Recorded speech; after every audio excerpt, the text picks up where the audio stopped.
शङ्कास्पदं शिवविरिञ्चनुतं शरण्यं भृत्यार्तिहं प्रणतपालभवाप्तिपोदं वन्दे महापुरुषते चरणारविन्दं श्रीसीतानाथसमारम्भां रामानन्दार्यमध्यमाम् अस्मदाचार्यपर्यन्तां वन्दे गुरुपरम्पराम्।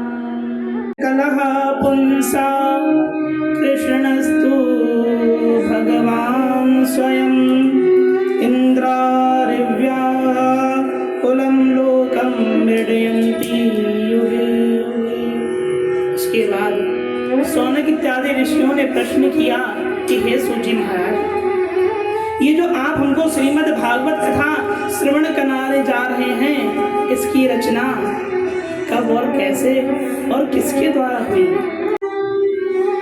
भगवान का श्री वेद व्यास जी के रूप में भगवान का द्वापर में अवतार होता है और इनका मूल नाम श्री कृष्ण द्वैपायन पड़ा और वेदों का विभाजन करने से इनका एक नाम व्यास भी पड़ा। लेकिन बंधुओं, वेदों में सबका अधिकार नहीं होता और वेदों को इसलिए सर्वाधिकारी नहीं बताया गया है, क्योंकि वेदों का जो ज्ञान है उस ज्ञान को सभी लोग नहीं समझ सकते, इसलिए वेदों पर सबका अधिकार नहीं है। और कलयुग के जो कलुषित प्राणी हैं, ये वेदों को अर्थ को समझ सके, इसलिए श्री वेद व्यास जी महाराज जी ने सोच समझकर विचार करके पंचम वेद के रूप में महाभारत जैसे ग्रंथ की रचना करते हैं। लेकिन बंधु, इसके बाद भी श्री व्यास जी महाराज जी का मन शांत नहीं हुआ, उनका मन अशांत रहा। फिर उन्होंने एक एक कर करके 17 पुराणों की रचना कर दी, लेकिन फिर भी उनका मन अशांत रहा। अब श्री वेद व्यास महाराज जी विचार करने लगे कि मैंने एक वेद के 4 वेद किए और एक एक करके 17 पुराणों की रचना कर दी और महाभारत जैसे ग्रंथ की रचना कर दी, परंतु मेरा मन फिर भी अशांत है। यह सब सोच विचार करके श्री वेद व्यास महाराज जी बैठे हुए थे। इतने में भगवान नाम का कीर्तन करते हुए श्री नारद जी महाराज जी का वहाँ आगमन हो जाता है, यानी श्री नारद जी महाराज वहाँ प्रकट हो जाते हैं। बोले श्री नारद जी महाराज की जय। नारद जी महाराज जैसे ही प्रकट हुए, श्री वेद व्यास महाराज ने जैसे ही नारद जी को देखा, तुरंत वेद व्यास महाराज जी अपने आसन से उठे, नारद जी को प्रणाम किया, उनको आसन दिया और उनका पूजन किया। लेकिन नारद जी महाराज जी ने देखा कि वेद व्यास महाराज जी चिंतातुर हैं।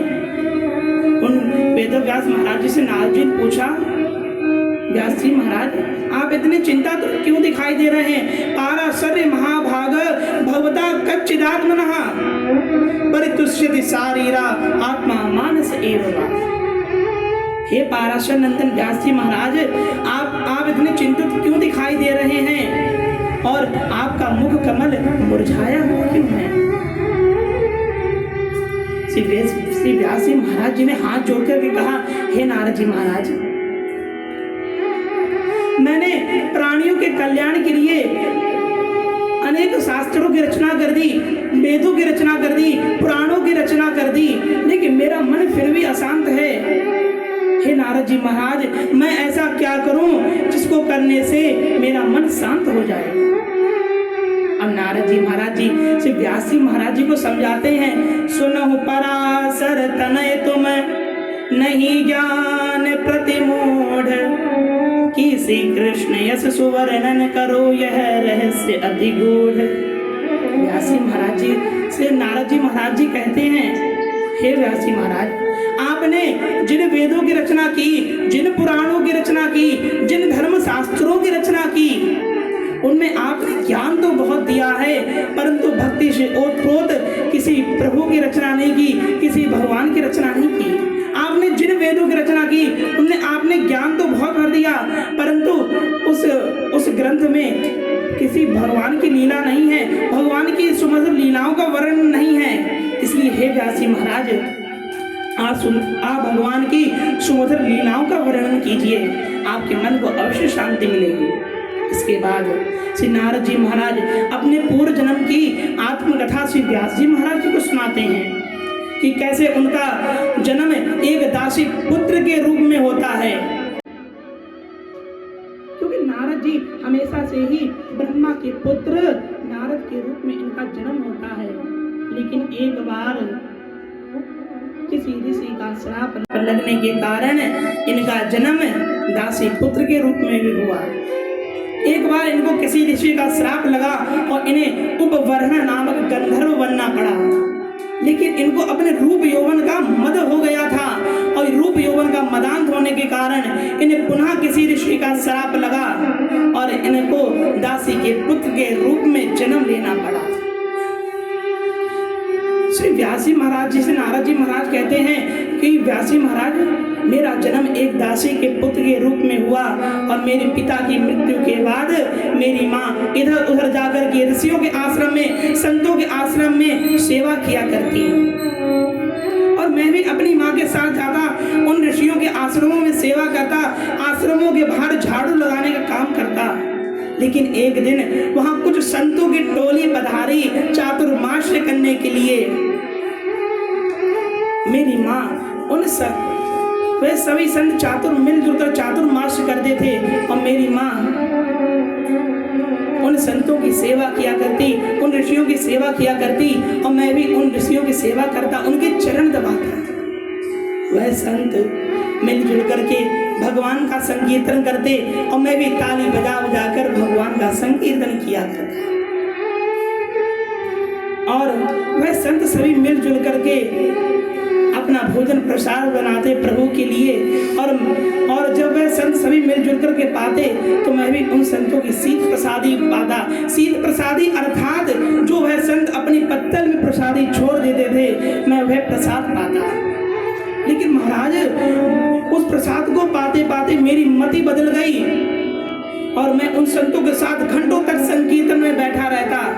लेकिन एक समय वो आया, मेरा मन बहुत बेचैन हुआ क्योंकि वह संत उस आश्रम को छोड़ करके यानी चातुर्मास को समाप्त कर करके अपने अपने गंतव्य को जा रहे थे। मेरा मन बहुत दुखी हुआ, मेरा मन रोने लगा। मैं उन संतों के पीछे दौड़ता हुआ गया। मैंने कहा, महाराज मुझको भी ले चलो जंगल में, मैं भी भगवान का संकीर्तन करूंगा और आपके जैसे संन्यास ले लूंगा। उनकी माँ की आज्ञा नहीं हुई, नारद जी महाराज जी की माँ की आज्ञा नहीं हुई, इसलिए वह नहीं गए। लेकिन उनका मन बहुत दुखी हुआ।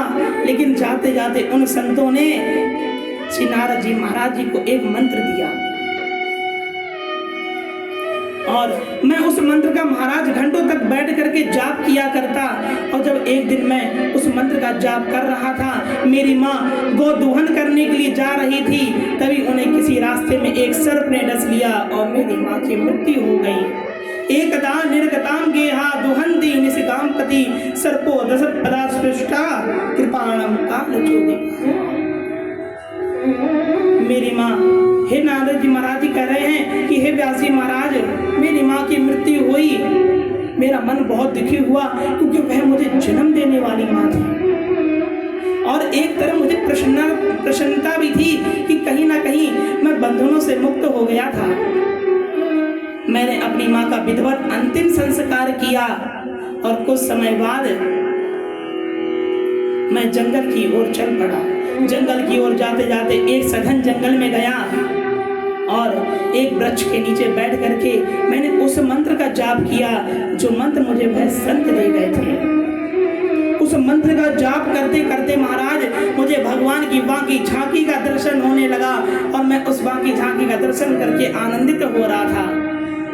भगति बीज पलटे नहीं जो जुग जाहि अनंत, ऊंच नीच घर उपजे होई संत का संग। महाराज, मैं उस झांकी को देख करके आनंदित हो ही रहा था, तभी वह झांकी मेरे मन से अदृश्य हो गई। मेरा मन बेचैन हो गया, मैं दुखी हो गया। लेकिन तभी वहां की वाणी सुनाई दी और मैं उस वाणी को सुन करके पुनः साधना में लग गया। साधना का प्रभाव ये हुआ, उस भजन का प्रभाव ये हुआ, उस मंत्र का प्रभाव ये हुआ कि कब महाप्रलय हो गई मुझको भान ही नहीं हुआ और मैं पुनः ब्रह्मा के पुत्र यानी नारद के रूप में मेरा जन्म हो जाता है। व्यास जी महाराज, उस साधना का प्रभाव ये था, उस भजन का प्रभाव ये था, उस मंत्र का प्रभाव ये था कि मेरा जन्म पुनः ब्रह्मा के पुत्र नारद के रूप में हुआ। उस हे व्यास जी महाराज, आज मैं आपके समक्ष बैठा हूँ, इसलिए आप भी भक्ति से ओतप्रोत भगवान के सुमधुर चरित्रों का अपनी लेखनी के माध्यम से लेखन कीजिए, उसको रचित कीजिए। अब श्री व्यास जी महाराज जी से इतना कह करके श्री नारद जी महाराज वहां से जाने लगते हैं और श्री व्यास जी महाराज जी को चतुश्लोकी भागवत का अध्ययन करा करके श्री नारद जी महाराज वहां से चले जाते हैं। अब श्री व्यास जी महाराज ब्रह्म नद्याम सरस्वत्याम आश्रम पश्चिमे तटे सम्या प्रास इति प्रोक्ता ऋषीणाम सत्रवर्धना। अब श्री व्यास जी महाराज ब्रह्म नद्याम यानी सरस्वती नदी के किनारे सम्या प्रास जो उनका आश्रम है, उस आश्रम में आते हैं और बैठ जाते हैं। बैठ करके विचार करने लगते हैं कि बोले, मैंने जिन ग्रंथों की रचना की, जिन पुराणों की रचना की, जिन शास्त्रों की रचना की, उनमें कहीं ना कहीं मुझे अपनेपन का अभिमान था, लेकिन अब मैं वही लिखूंगा, अब मैं वही रचित करूंगा जो मुझे भगवान प्रेरणा देंगे। अब श्री व्यास जी महाराज शरणापन्न हो जाते हैं, भगवान गणपति का ध्यान करते हैं और उस चतुश्लोकी भागवत को यानी जो नारद जी महाराज उनको भागवत दे करके गए थे चतुश्लोकी भागवत, उस भागवत को 18,000 श्लोकों की संहिता के रूप में प्रकट करते हैं और बंधुओं यही श्रीमद् भागवत की रचना हो जाती है। बोली श्रीमद् भागवत महापुराण